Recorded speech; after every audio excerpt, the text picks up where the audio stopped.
God bless you all, and I'll take a few questions. Mr. President, I'll start all the way at the end. Thank you, Mr. President. Appreciate it. Well, you're not all the way at the end, but that's okay. You're up.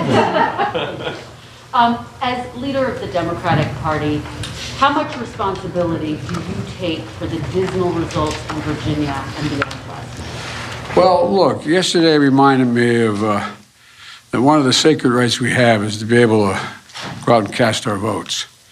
And remember that we all have an obligation to accept the legitimacy of these elections.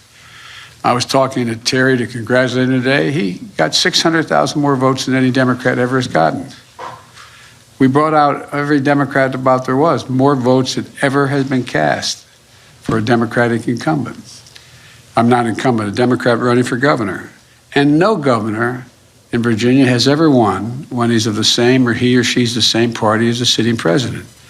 What I do know is, I do know that people want us to get things done. They want us to get things done. And that's why I'm continuing to push very hard for the Democratic Party to move along and pass my infrastructure bill and my Build Back Better bill.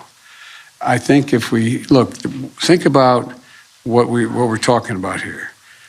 People are upset and uncertain about a lot of things, from COVID to school to jobs to a whole range of things, and the cost of a gallon of gasoline.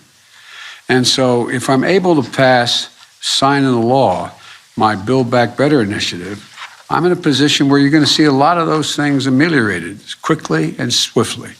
So that has to be done. Mr. President, given what you said, do you take some responsibility, and do you think that Terry McAuliffe would have won if your agenda had passed before Election Day?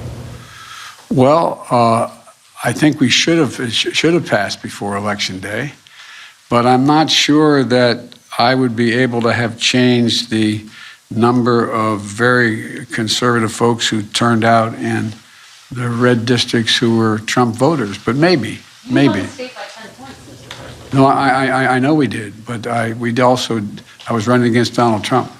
Thank you, Mr. President. What should Democrats possibly do differently to avoid similar losses in November, especially as Republicans are now successfully running on culture war issues and false claims about critical race theory?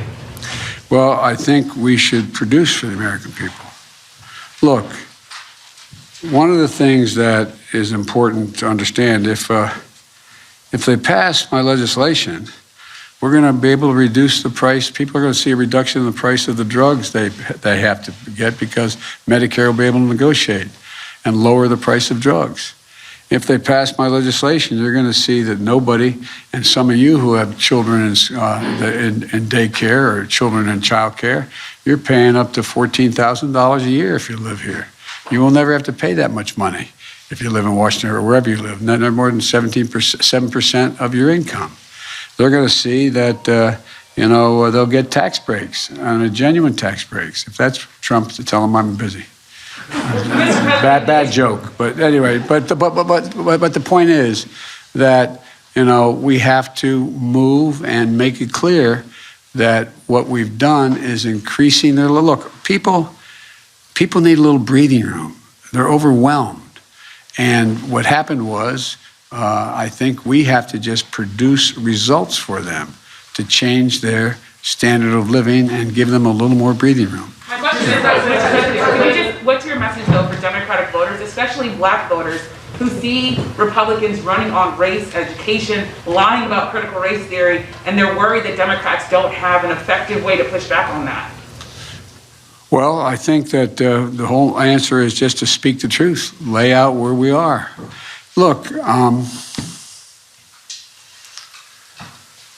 I'm convinced that if you look at everything from my view on the criminal justice system to my view on equal opportunity to my view on economic issues and all the things I have and what I've been pushing in legislation, each of the elements are overwhelmingly popular. We have to speak to them, though. We have to speak to them and explain them. Look, I just think people are at a point, and it's understandable, where there's a whole lot of confusion. everything from, are you going to ever get COVID under control, to, are my kids going to be in school? Are they going to be able to stay in school?